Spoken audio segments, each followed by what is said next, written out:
Chapter 17 అన్నింటికీ అమ్మ. జీవ చైతన్యం. తాతమ్మ గారు: అమ్మను, ఇంతసేపు ఎక్కడికి పోయా అమ్మా, అన్నానికి రాకుండా? అమ్మ: మీరు నిద్రపోయేటప్పుడు వచ్చి తిన్నాలే. తాతమ్మ: నేను ఈ పూట బాపట్ల పోయి వస్తా, కబురు వచ్చింది, 10 రోజులు ఉండి వస్తా. అమ్మ: నేను ఉంటాలే, పోయిరా. పిన్ని ఏది? తాతమ్మ: పడుకుని నిద్రపోతున్నది. అమ్మ లోపలికి వెళ్ళి గిన్నెలో నానబోసిన మినప్పప్పు చూచి: తాతమ్మ, ఆ పప్పునే కడిగేది? తాతమ్మ: నీకేమి చేతనవునమ్మా, చేతనైతే కడుగు. అమ్మ గిన్నె తీసుకెళ్లి దొడ్లో పెట్టుకుని మినప్పప్పు కడుగుతూ ఉంటుంది. ఇంతలో సీతాపతి తాతగారు లేచి వచ్చి: నువ్వేమిటమ్మా పని చేస్తున్నావు? అమ్మ: ఎందుకో ఈవేళ పప్పు కడగాలని బుద్ధి పుట్టింది, అందుకని కడుగుతున్నా.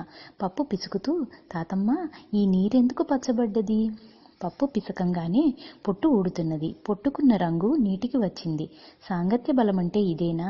నీరేగా పొట్టును పప్పును విడదీసింది. విడదీయగలిగింది గాని దాని సహజమైన రంగు మారక తప్పలా. ఒకదాని స్వభావము ఒకదాన్ని మార్చగల శక్తి ఉన్నప్పటికీ ఆ శక్తిలో మరొక శక్తి కలవక తప్పదు. శక్తి రకరకాలుగా ఉంది, చివరకు అంతా శక్తే. ఈ శక్తేనేమో భగవంతుడంటే. దీనికే తలొక పేరు పెట్టుకున్నారు. పేరుకు కూడా శక్తి ఉన్నది కదా. భావానికి రూపం ఉన్నది, రూపానికి పేరు ఉన్నది, ఆ రూపానికి శక్తి ఉన్నది. ఇందులో ఏదీ తక్కువది కాదు. తాతమ్మ: ఏమిటమ్మా ఎవరో అడిగినట్టు చెప్పుకుపోతున్నావు? అమ్మ: నీకు చెబితే నీవు సమాధానం ఇవ్వలేదు, అందుకని పప్పుతో పొట్టుతో నీటితో గిన్నెతో మాట్లాడుకుంటున్నా. వాటికి చైతన్యముందిగా. చైతన్యం లేకపోతే ఒకదానిని ఒకటి మార్చలేవుగా. వంపులు పెట్టిన కొద్దీ పప్పులో పట్టు పోయింది, నీటికి తెలుపు వచ్చింది.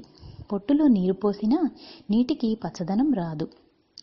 ప్రతిదానికి పరిమితి గల శక్తి. చైతన్యం లేకపోలా.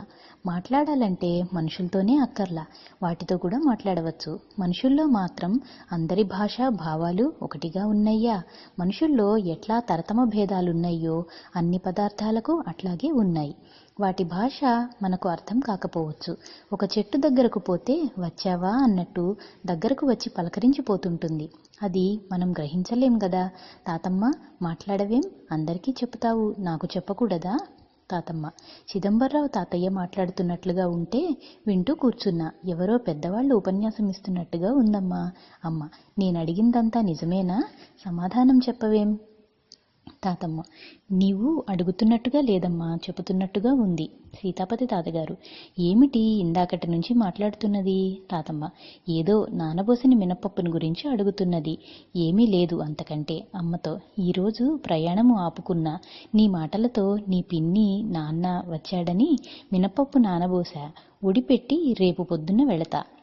మీ పిన్ని ఒక్కతీ ఉండలేదు, తోడుగా ఉండు. కామేశ్వరమ్మగారు నిద్రలేచి దొడ్లోకి వస్తుంది. తాతమ్మ పప్పు రుబ్బి గారెలు వండుతుంది. అమ్మ: నాకు పెట్టండి ముందు 4 అని తీసి పొట్లాం కట్టి అట్టే పెడుతుంది. వంట చేసుకుని అంతా భోంచేస్తారు. రాత్రి గడుస్తుంది. తాతమ్మగారు తెల్లవారి బాపట్ల వెళుతుంది. తాతమ్మ మంత్రి కిష్టయ్య గారు కలిసి వెళ్తారు. మమతామయి. మరో రోజు అమ్మమ్మ వంట చేస్తుంది. అందరూ భోజనాలు అయిన తరువాత, పిన్ని నేను తరువాత వచ్చి తింటాలే, మీరు పడుకోండి అని చెప్పి కట్టకు వెళుతుంది అమ్మ. మంత్రాయి రాలేదు. అమ్మ ఒక పావుగంట కూర్చుని, నేను అన్నం కట్టుకు వచ్చేటప్పటికి రాకపోతాడటలే అని ఇంటికి వచ్చి తోటలోకి వెళ్ళి కూర్చుంటుంది. వెళ్ళిన ఒక పావుగంటకు మంత్రాయి వస్తాడు. కట్ట మీద చూచి అక్కడ లేకపోతే సరాసరి తోటలోకి వస్తాడు. రాగానే కొడవలి కర్ర అక్కడ పెట్టి నమస్కారం చేస్తాడు. అమ్మ: నాన్న, మంత్రాయి అన్నం తినవు అని గడ్డం పట్టుకుని అడుగుతుంది. మంత్రాయి: ఎందుకమ్మా ఈ మాలముండా కొడుక్కి ఇంత ముద్దు పేరు? అమ్మ: నీవు మావాడివి, మాలవాడివి కాదు. మంత్రాయికి ఆనందంతో అతని కళ్ళ వెంట నీళ్లు వస్తుంటాయి. అమ్మ అన్నం పొట్లాం విప్పి పొట్లకాయ, పెరుగు పచ్చడి, వంకాయ కూర, గోంగూర పచ్చడి, వెన్నపూస కలిపి ఒక్కొక్క ముద్దే నోట్లో పెడుతూ వెన్నపూస నంజుకొని పెడుతూ ఉంటుంది. మంత్రాయి ఒక్కొక్క ముద్ద తింటూ వెక్కుపెట్టి ఏడుస్తూ ఉంటాడు. అమ్మ: ఎందుకు నాయనా అట్లా ఏడుస్తావు? మంత్రాయి: ఏం లేదమ్మా, దొప్పలపూడిలో ఉంటా గదా, రోజూ వచ్చి దర్శనం చేసుకుని వెళదామనుకున్నా, అది తీరిపోయింది. అతని బదులు అతని తమ్ముణ్ణి పంపిస్తారట. అమ్మ: వెంటనే వెళ్ళిపోతావా? మంత్రాయి: అతను ఎప్పుడు వస్తే అప్పుడు వెళ్ళిపోతా. అమ్మ: రేపు వస్తే రేపే వెళ్ళిపోతావుగా? మంత్రాయి: అమ్మ: వచ్చి చెప్పిపోతావా? మంత్రాయి పోయేటప్పుడు చెప్పి పోలేనమ్మా. 4 రోజులు ఉంటాననుకుంటే వస్తా. రేపే వెళ్ళేటట్టయితే రాను. అదీ కాక వాళ్ళు కొంచెం కోప్పడుతున్నారు. ఈ ఊళ్ళోనే కూలి చేసుకు బతికేటట్టు ప్రయత్నిస్తా. అమ్మ సరే, మర్చిపోయినా వాళ్ళు ఇల్లెక్కడా అని గుర్తులు అడిగారా? మంత్రాయి అడిగారు, చెప్పాను. మీ ఊరు ఆయన ఎవరో వస్తే ఆయనకు మొన్న జరిగిందంతా చెబుతున్నారు. విన్నాను. ఆయన పేరు పులిపాక భావన్నారాయణ గారట. అమ్మ మొన్న జరిగిందంతా చెప్పాడా నాయన? మంత్రాయి చెప్పాడమ్మా. అమ్మ నేను పుట్టి ఇంతకాలమైంది గాని ఈ రకం భోజనం ఎప్పుడూ చేయలేదు. ఇక్కడికొస్తే ఇక్కడ అట్లాగే ఉంది. నా కోసం జొన్నలు దంపిస్తారు. అమ్మ పని చెయ్యవలసిన వాడు బలంగా ఉంటుందని జొన్న అన్నం పెడుతున్నారు నాన్న. ఈ వరి అన్నంలో బలమేముంది? మంత్రాయి అమ్మా అనుపాకాలు కూడా అంతేనా? అమ్మ అనుపాకాలా నాయనా? 2 రకాలు చేస్తారు. మంత్రాయి అమ్మ నీకేమి తినాలని ఉందో నాకు చెప్పు. నీ కూరలేమైనా తినాలని ఉందా? మంత్రాయి అవి అక్కర్లేదమ్మా. ఇందాక మీరు పెట్టిన కూరలు చాలు. పెరుగు పచ్చడి ఎప్పుడూ తినలేదమ్మా. అమ్మ వంకాయ కూర అది ఎట్లా ఉంది? మంత్రాయి కాయలకు కాయలు చేశారు. ఇది నేను ఎప్పుడు తినలేదే. అమ్మ రేపు కూడా రా. ఇంకా ఒక వీసకు మా పిన్నిని అడిగి చేయించుకొస్తా. మంత్రాయి వద్దులే అమ్మా, వాళ్ళు ఏమన్నా అనుకోరు. ఆ లేత చేతులు చూడు, అన్నం కలిపితే ఎట్లా కందిపోయినయ్యో. కలపటమే కాకుండా నోట్లో కూడా పెడుతుంటే వేళ్ళు పళ్ళ కింద పడతాయేమోననుకుంటా. ఇక రాను గాని ఎప్పుడన్నా వచ్చిపోతూ ఉంటా. ఆ అబ్బాయి బహుశా రాత్రికి రావచ్చు. అమ్మ అతను వస్తే ఏ ఊరు వెళతావు నువ్వు? మంత్రాయి నేనా? బాపట్ల దగ్గర ఉన్న జిల్లెళ్ళముడి పోతానమ్మా. అమ్మ బాపట్ల వస్తే నా అడ్రస్ చెబుతాను. మా తాతయ్య గారి ఇంట్లో నేను ఉంటే చూసిపో. అంటే ఇంట్లో ఉండను, బజారు వాకిట్లో ఉంటా. అయినా నేను బాపట్ల వస్తే నీవు ఎక్కడ ఉంటావో నీ అడ్రస్ చెప్పు. నేను రావటం తేలిక, నీవు రావటం కంటే. మంత్రాయి చీరాల రోడ్డున మాలపల్లి ఉంటుంది. పోలేరమ్మ గుడి దాటి రావాలి. దేశరాజు అప్పారావు గారి తోట. అమ్మ అడిగితే చెబుతారుగా. మంత్రాయి నీవు అడగటం ఏమిటమ్మా? అమ్మ అడగాలి నాయన, తప్పదు. మంత్రాయి సరే వెళ్ళొస్తా అమ్మా అని చెయ్యి తీసుకుని ముద్దు పెట్టుకుని నమస్కారం చేసి వెళతాడు. అమ్మ ఇంటికి వెళుతుంది. పక్షులతో అమ్మ ఇంటికి వచ్చి స్నానం చేసి మళ్ళా తోటలోకి వెళుతుంది. సాయంకాలం 5 గంటలవుతుంది.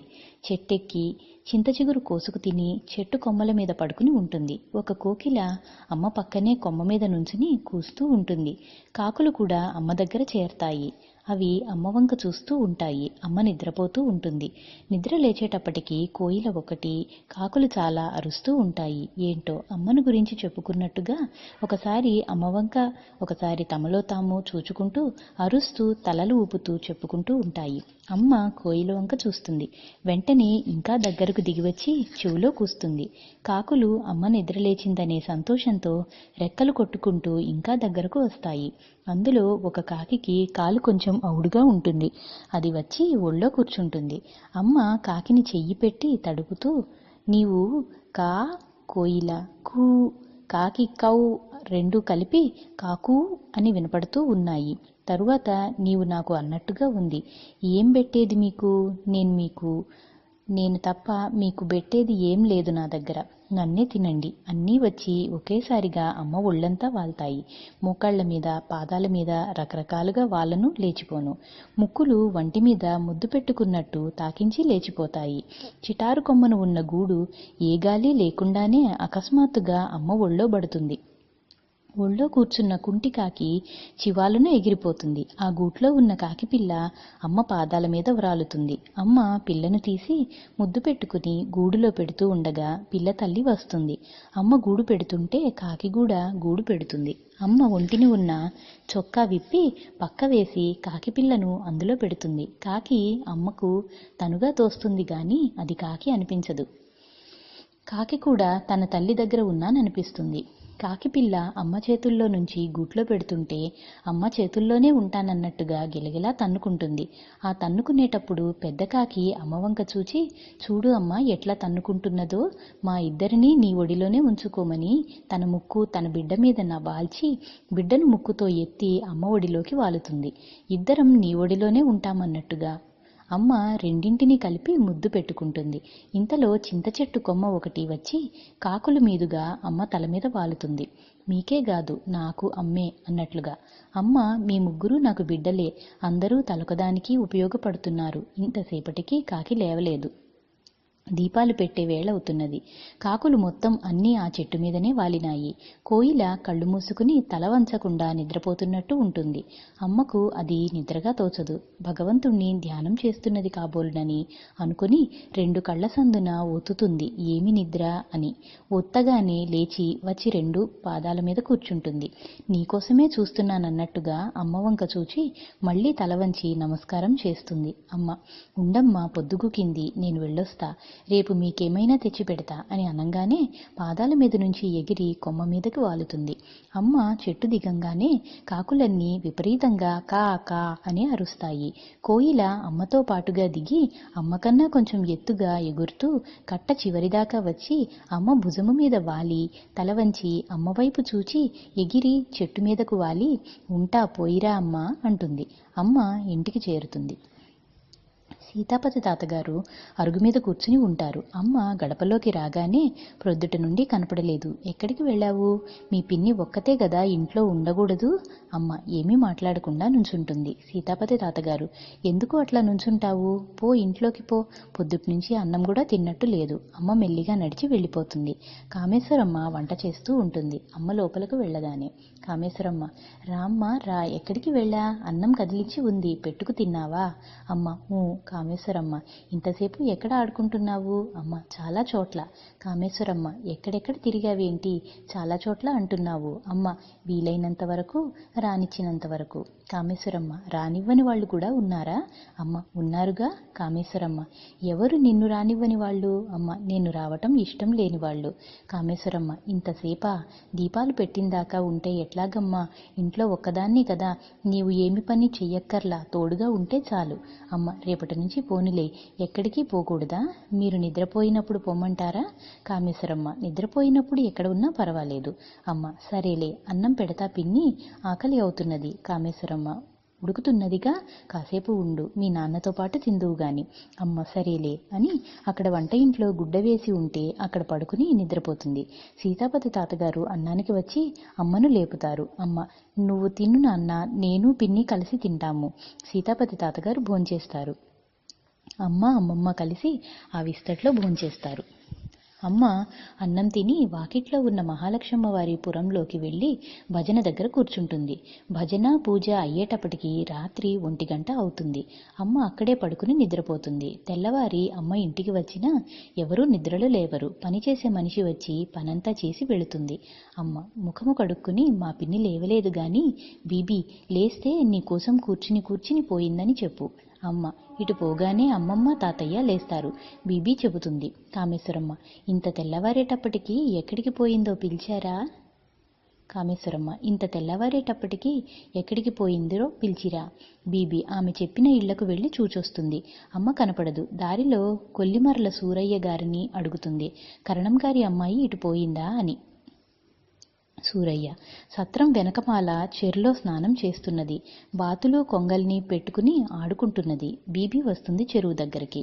అమ్మ బీబీ వచ్చేటప్పటికి తామరాకులు, తామర పువ్వులు, బాతులు, కొంగలు అమ్మ చుట్టూ మూగి ఉంటాయి. అమ్మ వాటి మధ్యలో ఉంటుంది. సత్రానికి దూరం చెరువుకు ఉత్తరపు భాగం చేరులోకి వాలిపోయిన చింత చెట్టు కొమ్మ కింద స్నానం చేస్తూ కూర్చుని ఉంటుంది. దూరానికి కనపడక బీబీ చెట్టు కిందకు వస్తుంది. బాతులు కొంగలు మూగిన దాన్ని బట్టి. బీబీ రాగానే అమ్మ తల నీళ్లలోకి ముంచేస్తుంది. ఈ ముంచేటప్పుడు చప్పుడు విని నేను చూచాలే, రా తలెత్తు, పైకి రా, నీళ్లు తాగేవు అంటుంది. అన్నా తలెత్తదు అమ్మ, నీళ్లలోనే మునిగి ఉంటుంది. బీబీ చెరులోకి దిగి నీళ్లు మింగిందా ఏం కనపడలేదే అని లోపలికి దిగి వెతుకుతుంది చెయ్యి పెట్టి. అమ్మ ఇంకా లోతుకుపోతుంది. బీబీ వెతికి పిల్ల కనపడలా, ఎటైనా కొట్టుకుపోయిందేమో, ఇంటికి వెళ్ళి చెబుదామని కట్ట ఎక్కుతుంది. వెనక్కు తిరిగి చెరువు వంక చూస్తుంది. అమ్మ తలెత్తి చెరువు మధ్యలో కూర్చుంటుంది. పడుకున్నట్టుగా కనపడుతుంది. కొంగలు బాతులు అన్నీ అమ్మ దగ్గరకు వస్తాయి. బీబీ అమ్మ దొంగ కనపడవేం అంటూ వస్తుంది. బీబీని చూచి చింత చెట్టు కనుక్కోలేదన్నట్టు తల ఊపుతుంది. తామర పువ్వు ఇంతేనా అన్నట్టు అంటాయి. తామరాకుపై నీటిబొట్టు లాంటి ఆటలన్నీ ఇంతే అని, నీటిలో ఉన్నామే కాని మాకేమి నీరు అంటవు అన్నట్టుగా కదులుతాయి ఆకులు. నీటిలో ఉన్నామే కాని మాకేమీ నీరు అంటవు అన్నట్టుగా కదులుతాయి ఆకులు. కొంగలు బాతులు ఇంతేనా నీ తెలివి, లోపలికి రా చూద్దాం, మేం కనుక్కున్నాం, అమ్మ దగ్గరే ఉన్నాం, ఇదిగో మా అమ్మ అని ఊరించినట్టు అమ్మ వంక చూచి బీబీ వంక చూస్తాయి. బీబీ లోపలికి వచ్చి రా రా ఇంటికి రా, మీ పిన్ని నాన్న రమ్మంటున్నారు, నేను వెళ్ళి చెబుతాను, నిన్ను ఏమంటారో చూడు. అమ్మ నన్నేమనరులే పో, నేను వస్తున్నా. బీబీ నీళ్లల్లో చేప ఉన్నట్టు ఉన్నావు అని వెళ్ళిపోతుంది. అమ్మ నీళ్లల్లో చేప ఉన్నట్టు ఉంటమే, నీళ్లల్లో పాచి ఉన్నట్టున్నానా. అమ్మ నీళ్లల్లో చేప ఉన్నట్టు ఉంటమే, నీళ్లల్లో పాచి ఉన్నట్టున్నా. బీబీ వినిపించుకోకుండా వెళ్ళిపోతుంది. అమ్మ ఇంటికి వెళదామని బయలుదేరబోతుంది. ఇంతలో కాకులు కోయిలా కూడా వచ్చి స్నానం చేస్తాయి. దారే పోయే వాళ్ళందరూ కాకులు స్నానం చేస్తున్నాయి, ఏదో అపశకునం అనుకుంటారు. గంగను తాకటానికి కొన్నింటికే అర్హత ఉన్నదేమో అనుకుంటారు. కోయిల, కాకులు, కొంగలు, బాతులు, పూలు, తామరాకులు, నీరు, చింత చెట్లు అన్నింటినీ ఒకేసారి చూస్తూ ఉంటే భిన్నత్వం లేని మనస్తత్వం గుర్తు వచ్చింది అమ్మకు. కొంగ కాకి ఆడుకుంటూ ఉంటే ముద్దు వస్తూ ఉంది. అమ్మ వంక కొంగ అరమోడుపు కన్నులతో తదేక దృష్టితో చూస్తూ ఉంటుంది. కాకి నాకు నేనే ఏకాకి అన్నట్టు తల వంచి ఒక కంటితో చూస్తుంది. అమ్మ బయలుదేరి వస్తానమ్మా, నేను సాయంకాలం వస్తా, మళ్ళీ సాయంకాలం ఆడుకుందాం అనగానే బాతులు అమ్మ చుట్టూ ప్రదక్షిణంగా తిరిగి అవన్నీ నమస్కారం చేసినట్టుగా తలలు ఊపి వెళ్ళిపోతాయి. తక్కినవి అన్నీ కూడా అమ్మకు నమస్కార సూచనగా తలలు ఊపి వెళ్ళిపోతాయి. అమ్మ ఇంటికి వచ్చేస్తుంది. సత్కాలక్షేపం. అమ్మమ్మ తెల్లవారేటప్పటికల్లా ఎక్కడికెళ్ళావు చెప్పకుండా. అమ్మ ఊరికే కట్టకు వెళ్ళాను, అక్కడ ఎవరో స్నానం చేస్తుంటే చేయాలనిపించింది, అందులో ఉన్న బాతులు నన్ను పిలిచినట్టుగా ఉన్నాయి. అమ్మమ్మ మనుషుల్ని మనుషులే పీల్చుకోవటం చేత కావటం లేదు, బాతులు పిలుస్తాయా ఏమిటి, ఒకటి అడిగితే ఒకటి చెబుతావేమిటి సమాధానం.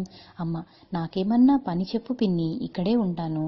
అమ్మమ్మ పని అక్కర్లా, ఏమీ అక్కర్లా, ఇంట్లో ఉండు, మీ నాన్నగారు కట్టకు తోడు లేకుండా వెళ్ళొద్దు, నిన్ను తోడు తీసుకు వెళ్ళమంటున్నారు, నీకు ఇంట్లో కాళ్ళు నిలవవు. సీతాపతి తాతగారు ఇంతలో విని గదిలో నుండి బయటకు వచ్చి ఇంట్లోనే కాదు భూమి మీద కూడా నిలిచేటట్టు కనపట్టల్లా.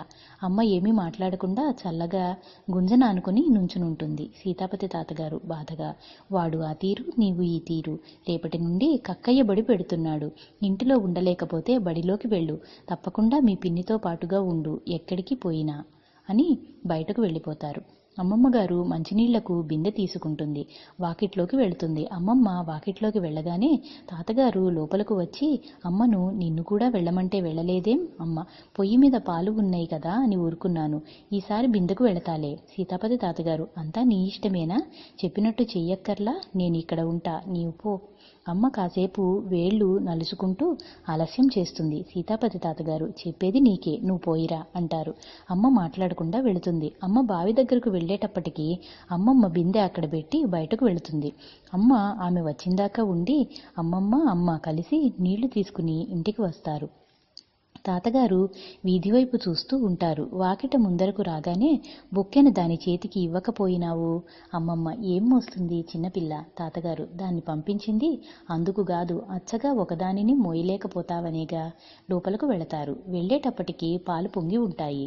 అమ్మమ్మ నేను చెప్పిపోలా ఇంటి దగ్గర ఉండమని, పాలు చూడు ఎట్లా పొంగిపోయినయ్యో. అమ్మ నీకు తోడు ఉండమన్నారని ఒంటరిగా వెళితే వచ్చాను. ఈ సమాధానం విని తాతగారు పక్కనే ఉండి వింటూ ఉంటారు. సమాధానం బాగుందని నవ్వుకుంటూ తల ఊపి తాతగారు బయటకు వెళ్ళిపోతారు. అమ్మ నా అబద్ధాల్లో కూడా కొంతమందికి సంతోషం ఉంది. అమ్మమ్మ ఏం మీ నాన్నగారు వెళ్ళమన్నారా నిన్ను. అమ్మ నీవు వద్దన్నావని చెప్పానా, మీ ఇద్దరూ చెప్పినట్టు నడుచుకోక తప్పదు, ఒకరు అన్నవి ఒకరికి తెలియకుండా ఉండాలి. అమ్మ వంట ఇంట్లోనే కూర్చుంటుంది. అమ్మమ్మ నేను వచ్చేటప్పటికి ఈ తోటకూర తరుగు. ఆ మాట చెప్పి ఆమె బిందె తీసుకు వెళుతుంది. ఆమెను కొంత దూరం పోనిచ్చి తాతగారు లోపలకు వస్తారు. లోపలకు వచ్చి కొంచెం పెద్ద పెద్ద కళ్ళు చేసి నీకు ఇందాక చెప్పేది బుద్ధి లేదు. అమ్మ కూర తరిగి వెళతా నాన్న. తాతగారు ఏం రావద్దన్నదా. అమ్మ అనలేదు, కూర తరిగి వెళదామని. తాతగారు తొందరగా వెళ్ళు లే అని రెక్కబట్టుకు లేవదీసి పంపిస్తారు. అమ్మ రెక్కబట్టుకు బయటకు నెట్టేటప్పటికి గడప తగిలి పడుతుంది. దొడ్లో పనిచేస్తున్న బీబీ గబగబా వచ్చి లేవదీసి మోకాళ్లు కడిగి కొబ్బరి నూనె రాస్తుంది. తాతగారు ఏమిటి దెబ్బ తగిలిందా. అమ్మ తగల్లేదు. బీబీ తగలకేంలే తగిలింది, చెక్కు చూడు ఎట్లా ఊడిందో, కింద ఇటుకరాయి ఉండి గుచ్చుకుంది. తాతగారు వచ్చి అమ్మను భుజాన వేసుకుని దించి మెల్లిగా పోయిరా అమ్మా, తగ్గిపోతుందిలే. ఇదే చెప్పటం నీకు ఎన్నిసార్లు బయటకు వెళ్ళినా సరే కూడా వెళ్ళు, వంకర చెప్పవద్దు. ఆ పని ఈ పని. అమ్మ వెళుతుంది. అమ్మమ్మ నీళ్లు తోడుతూనే ఉంటుంది. అమ్మమ్మ: కూర ఏం చేసి వచ్చావు? అమ్మ: తరిగే వచ్చాను. ఇంకా ఏమైనా ఉంటే మళ్ళీ వెళ్ళి తరుక్కోవచ్చులే. బొక్కెన ఒక్కదానివి మోయవద్దు. బొక్కెన అమ్మ తీసుకుంటుంది. బొక్కెనతో కాసిని నీళ్లు కూడా తోడియ్యి. అమ్మమ్మ: వద్దులే, మొయ్యలేవు. అమ్మ: చెంబుడు నీళ్లు ఇంతకంటే ఎక్కువ బరువు ఉంటాయా? అంటే ఇద్దరి మధ్య నలిగిన దానికంటేనా అని. అట్లా 1 నెల 2 నెలలు గడుస్తాయి. తాతమ్మ ఇంకా రాలేదు. అమ్మకు 10 సంవత్సరాలు పూర్తి అయ్యి 11వ సంవత్సరం ప్రారంభం అవుతుంది. ప్రతిరోజు మహాలక్ష్మ వారి పురంలోకి వెళ్ళటం, భజన చేయటం, మంత్రపుష్పం చెప్పటం. శుక్రవారం, శనివారం బ్రహ్మాండం భూషయ్య గారి ఇంటికి భజనకు వెళ్ళేది. శనివారం రాత్రిపూట పులిపాక భావన్నారాయణ గారింటిలో వాసుదాసు గారి కీర్తనలతో భజనలు చేస్తూ ఉండేవారు. అమ్మ అక్కడకు వెళ్ళి చెబుతూ చేస్తూ ఉండేది. అట్లా క్రమంగా ఊరంతా ప్రతి ఇంట్లో భజనలు చేస్తూ ఉండేవారు. ప్రతి ఇంటికి అమ్మ వెళుతూనే ఉండేది. వెళ్ళకపోయినా పిలిపించేవారు. ఏ కీర్తనైనా ఎవరైనా మొదట చరణం చెప్పాక 2వ చరణం అమ్మ చెబుతుంటే అంతా ఆశ్చర్యపడేవారు. ఆశ్చర్యపడి ఈ అమ్మాయి భలే ఆర్తితో చేస్తుంది అనేవాళ్ళు. ఎన్ని గంటలైనా విసుగులేదు, రాని పాట లేదు అని మురుసుకుని కాబోయే నా కోడలు గాదు అని బ్రహ్మాండం వర్ధనమ్మ గారు అనేది, నాన్నగారి పినతండ్రి భార్య. ఎంత బాగా చేస్తున్నదో, ఎంత ఆర్తితో చేస్తున్నదో అని అంతా అనుకుంటుంటే అమ్మ: ఎవరికోసం చేస్తాను, నా కోసం నేను చేస్తున్నా. నగర సంకీర్తనకు కూడా వెళుతుండేది అమ్మ. పోలంరాజు లక్ష్మీనారాయణ గారు, అమ్మ పులిపాక భావన్నారాయణ గారు, మన్నవ వెంకటేశ్వర్లు గారు, మన్నవ సీతయ్య గారు, మన్నవ రామచంద్రరావు గారు, మన్నవ రామబ్రహ్మం గారు, ఇట్లా దాదాపుగా 50 మంది నగర సంకీర్తన చేస్తూ ఉండేవారు. ఇంట్లో తాతమ్మ గారు సర్వకాల సర్వావస్థలయందు పాటలు, తత్వాలు, అద్వైత విచారణ చేస్తూ ఉండేవారు. ఊరు ముందర మన్నవ హనుమంతయ్య గారు ఉపనిషత్తులు, భగవద్గీత వేద ప్రమాణంగా ఎప్పుడూ పురాణం జరుగుతూ ఉండేది. అమ్మ బాల్యావస్థలో మన్నవ స్థితి అది.